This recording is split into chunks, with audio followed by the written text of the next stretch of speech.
Hello everyone and welcome to my presentation. So the text that I picked is Shakespeare's The Tempest. It was probably top 2 favorite readings from the class, and we're going to be talking about the central tension in Shakespeare's The Tempest, which is the conflict between what mastery is and what freedom is, or we could look at it through a perspective of authority versus autonomy.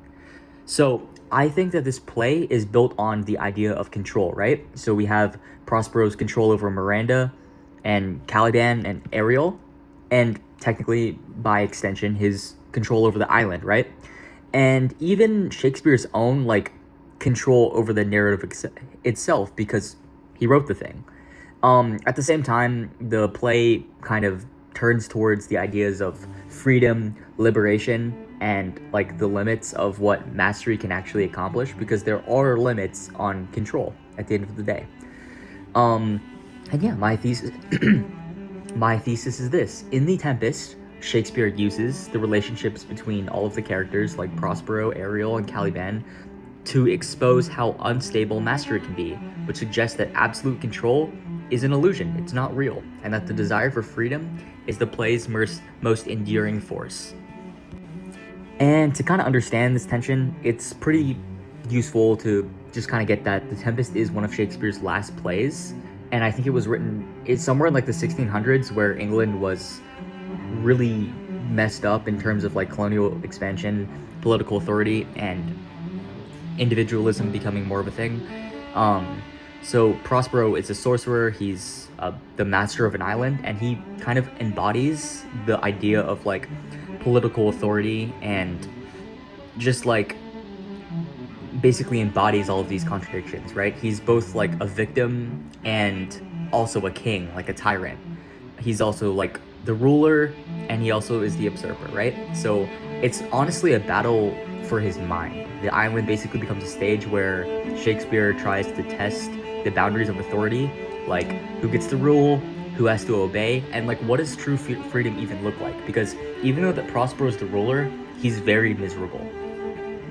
And Prospero's mastery is grounded in 2 things, right? So knowledge and magic. Which one is more important? Well, we'll get to that in a second. So his books give him the intellectual authority to, kind of order around people, give him that edge. And magic gives him supernatural dominance, just power, physical power. So everything that we see on the island, whether that's the storm in Act 1, is an expression of just how much he desires to have control, right? He orchestrates these events like the storm, just almost like a symphony, like a director, right? In fact, I think that Shakespeare seems to model Prospero's powers on the act of an orchestra or a theater itself, right? But his power isn't absolute. He has all these things. He has his books, he has his magic, he has power. But his authority is constantly challenged by the ones he tries to command, which brings into question, how powerful is power? And now let's discuss Ariel. He's kind of the character who freedom is arguably the most visible, right? So Prospero freed Ariel from imprisonment, but then he binds him to his service. So it kind of he often guilt trips Ariel by reminding him of his debt, just manipulating him, and he's supposed to just bend over backwards and stay in his service because he freed him from imprisonment. But what's interesting about Ariel is that he just doesn't take it. He's not passive. He's not necessarily revolting aggressively, but he pushes back in Act 1 and Act 5. So the Act 1 example is when Ariel says, and I quote, "Is there more toil, since thou dost give me pains? Let me remember thee what thou hast promised, which is not yet performed me." So I think that this moment is pretty crucial in terms of Ariel setting what he wants. He's setting his expectations, reminding that Prospero that mastery has conditions, right? He's asking, is there more toil? Why do you give me more pains, right? And just kind of questioning authority. And also later in Act 5, Ariel makes a plea for compassion towards the nobles, or the shipwrecked nobles, that move Prospero to want to forgive, right? And Prospero has all this power. He has all of the intellectual authority, he has the magic, and yet he listens to Ariel, who is quote-unquote his servant. And now Prospero, who was the moral center, who had the power, right? It shifts towards Ariel. His desire for freedom puts Prospero towards humanity. That's why I believe in one of the final exam, there was comparing Prospero to Faustus, and I think that Faustus is just utterly, for the most part, pure evil, and Prospero is leaning towards that. He's made a lot of mistakes. He's kind of bad, but he's still savable. And Ariel is that lever for him that pushes him to good. Ariel's freedom pushes Prospero to transform into a better person, most definitely. And so we're going to talk about Caliban and radical resistance. So while Ariel offers more of like a soft resistance, which is effective, right? Caliban represents rebellion in the most raw and confrontational form, right? So Caliban was the island's original inhabitant, right? And the relationship with Prospero is more of a hate. With Ariel, he kind of understands it. It's kind of love-hate, but with Caliban, it's mostly, at the start, purely hate, right? It's shaped by colonization. Prospero sees himself as the civilizer, and Caliban sees him as a pure tyrant. And the speech that Caliban makes in Act 1 is one of the most powerful moments in the text. Here's a little quote. "This island's mine, by Sycorax my mother, which thou hast taketh from me." And that just, he's laying claim to the island, which technically Prospero stole from him, right? He articulates a counterclaim to sovereignty, which positions Prospero to look like not really the rightful king that he thinks he is, but more as an invader, a tyrant. And his rebellion through the whole story is kind of often played through comedy, sort of, but it reveals a deeper truth. Prospero's mastery isn't stable. It always has to do something. That's what happens when you're a king. It must be defended, reasserted, and justified. And Caliban's desire for freedom is pretty much cut and dry. He wants his freedom over himself and his land, because he was the original inhabitant, right? And even at the end, even after Prospero promises forgiveness, he doesn't lose his autonomy. Unlike Ariel, the key difference is that freedom is not granted by Prospero. He takes his own freedom in spite of him, right? So he takes the power into his own hands instead of it being gift-wrapped to him, right? And I think that both Caliban and Ariel, their both ways of rebellion are very different, but they're also pretty effective, right? Let's move on to a little bit of a gender topic. Miranda. Miranda offers a quieter but more significant way to the whole mastery and freedom tension. His control over her, or should I say Prospero's, is more paternal and protective, but it's very restrictive. She knows barely anything of her past. It's almost like a Rapunzel story. She's sheltered from the world and used as kind of like a political tool.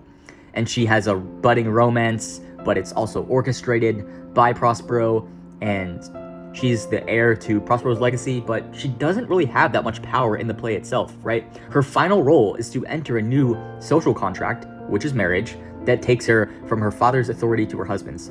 So she's kind of bounced around. There isn't necessarily like a happy ending for Miranda, right? But her main goal in this story, that I think, is to illuminate how mastery isn't over just king, ruler, servant, subject, master, slave, right? But it's over just husband and wife, right? Gendered expectations as well. And we're going to talk about when Prospero renounced magic. The most pivotal moment, I don't think it's the most important, but the most pivotal, is when Prospero decides to break his staff and drown his book. Now, that is one of the most important parts in the book. He realizes that mastery has its limits. Magic gave him control. It gave him power, but it also isolated him, which took away a little bit of humanity. Definitely a lot of compassion, and even kind of messed with his own daughter. And when he says, "I'll break my staff, I'll drown my book," he is renouncing the illusion of total power, right? He has all this power and chooses to give it up. Now, that brings into the question, is power really all that? Is power just an illusion? He chooses to return to the frailty of being a human with no powers, but he also realizes that control through domination isn't sustainable. It's not healthy. And I think this is important because it's prompted partly by aforementioned Ariel's plea, right? The non-human spirit teaching Prospero how to be more human. The irony there is insane. Once again, freedom, not being powerful and masterful, is the force that moves the plot forward. You see that Prospero, his most growth as a human, comes from when he gives up power. But yeah, overall, The Tempest is a play obsessed with power, but not really the way we think it is. right? It's about the idea of it. Who has it, how they use it, and what happens when the control gets messed up. But I think that Shakespeare ultimately shows that mastery is often unstable and self-defeating and fragile. And Ariel shows this gentle insistence, Caliban shows his forceful resistance. And Miranda is sort of the victim in the story, but also has her own agency, which exposes the limits of Prospero's authority, right? And I think when you reach the end, the play is not a celebration of power or domination. It's more a celebration of freedom and liberation, right? So the central tension between the idea of mastery and freedom, they're kind of both on opposing ends, becomes the engine of both what the narrative starts as and how it transforms into something better. And I think through all this tension, the Shakespeare wants us to question not Prospero's authority, although that may be what it seems like at the start, but we're supposed to question the power structures in our day-to-day life and in the world. Thank you so much.